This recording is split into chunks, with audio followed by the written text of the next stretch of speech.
In this segment, we're going to take the harmonic decline curve, and we're going to look at an example of how do we regress to a harmonic decline curve.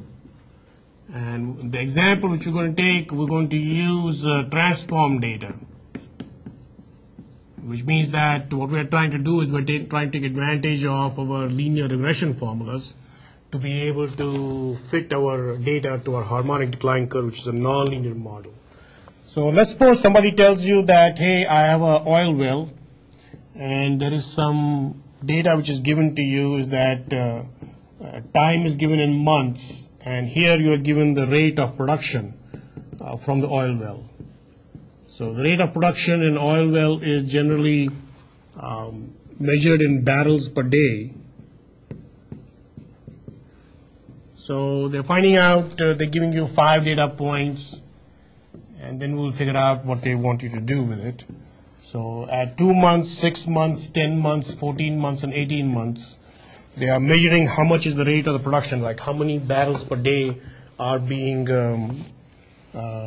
pumped up. So let's suppose we call this to be Q, the rate. So this is 260, 189, 120, 87, and 75. So these are the data. This is the data which is given to us, and what they want us to do is they want to regress. So there are several things which they want us to do. They want us to regress it to the harmonic decline curve, which is simply Q is equal to B divided by 1 plus AT. So that's the harmonic decline curve, because as t equal to 0, the Q is equal to B. That's the initial production. As t becomes infinity, Q will be 0. That means that the oil is all dried up. The well is all dried up. And the other things which you are asked to do is find the value of the production at 60 months. That's 5 years. They're also asking you what is the time, at what time will the production be 20 barrels per day. And the reason why people are interested in finding out the time when the production will be a certain number is because generally the wells will be abandoned when the cost of pumping up the oil becomes more than what it is pumping. So if the capital cost, maintenance costs, and things like that become more than the revenue they are generating from pumping the oil, they simply abandon the well. So these are that's the two reasons why they are asking you to calculate this and this for finding out what the production is at 60 months, and this one to figure out when they should abandon the well. So let's go and see that how we can solve this problem by using transform data. So I shouldn't have called this transformed curve here. So this should be transformed data. Transformed data right there, not curve. So let's go ahead and see how we can go about doing this. So we have Q is equal to B divided by 1 plus AT. So that's our regression curve which we want to be able to fit to the data. And B and A are the constants of the model.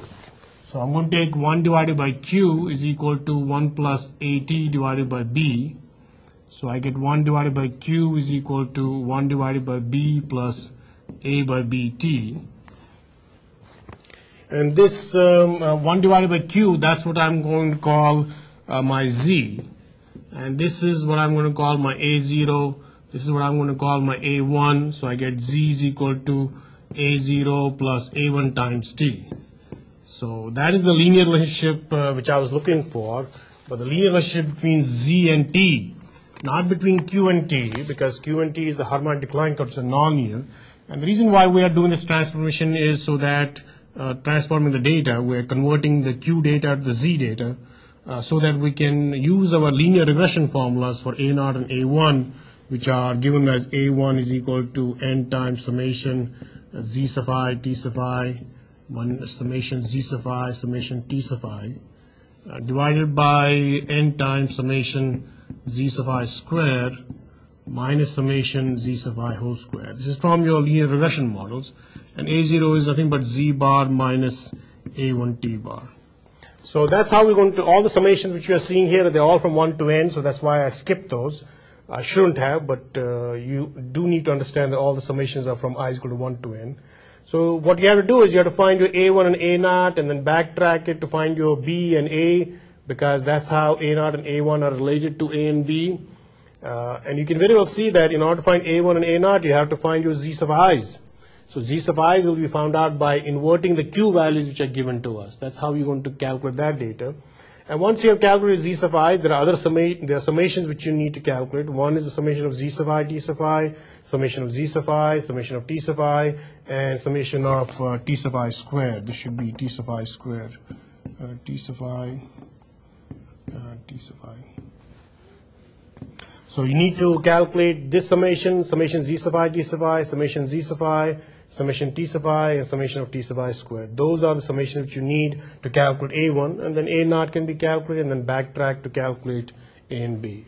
So what I'm going to do is I'm going to write this all in a table so that we can,